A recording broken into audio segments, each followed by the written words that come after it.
Vetvrasja e adoleshentit në Gjirokastër lë pas shënime, ja çfarë u kishte rrëfyer shokëve të tij. Një ngjarje e rëndë ka tronditur sot komunitetin e Gjirokastrës, ku një 17 vjeçar zgjetur pa shenja jete në banesën e tij në fshatin Valar të dielën në 20 prill. I riu Vej Peçi, nxënës i gjimnazit Siri Shaplo, i ka dhënë fund jetës përmes vetvrasjes. Ngjarja ndodhi rreth orës 13:30 kur ai u transportua me urgjencë nga familjarët në spitalin rajonal të Gjirokastrës, por mjekët konfirmuan se i riu kishte ndruar jetë para mbërritjes. Burimet pranë familjes bëjnë me dije se 17 vjeçari po kalonte një periudhë të vështirë psikologjike. Ai kishte shfaqur shenja të izolimit dhe melankolisë, megjithatë nuk ndodhej në ndonjë trajtim të rregullt mjekësor.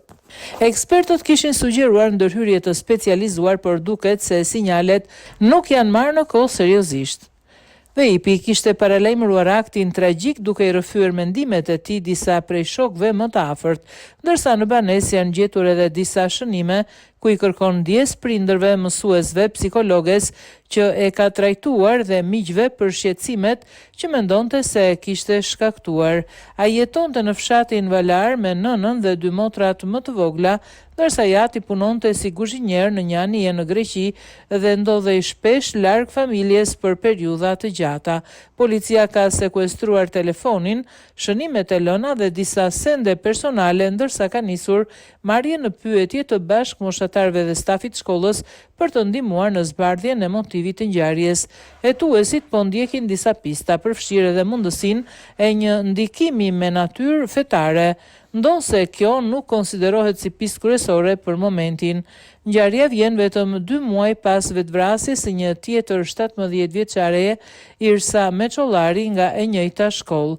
Deri tani, policia nuk ka konstatuar ndonjë lidhje direkte mes 2 rasteve, por po heton nëse ka patur nxitje të njëjtë apo ndikime të përbashkëta. Vej Peçi ishte i njohur më parë si një djalë aktiv dhe i komunikueshëm, me vështirësi tipike të moshës, por pa histori të bullizmit apo izolimit ekstrem nga ambienti shkollor, duke bërë që kjo tragjedi të mbetet edhe më e pashpjegueshme për komunitetin.